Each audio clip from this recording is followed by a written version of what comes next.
Today we're going to talk about the importance of checking your work over, either if it's your work or if it's somebody who works for you doing your tinting for you. So once the job's been done or a window's been complete, I'd advise going over the glass with a fine toothpick to see if there's any issues, and if there is, mark them for the tinter.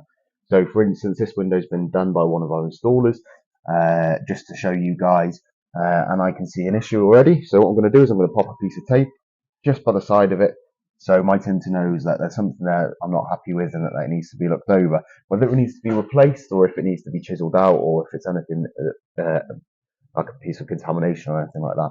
So what I'll do is I'll just go over the window and mark any pieces that I see are not up to standard. So we're just going to go all the way around this. We can see dot matrix is looking good, but there is a small issue up here. What I'll then do is go and get my tinter once I've checked it over and just point these out to them and say, right, these need to be looked over. If there's too many pieces, then it obviously needs to be replaced.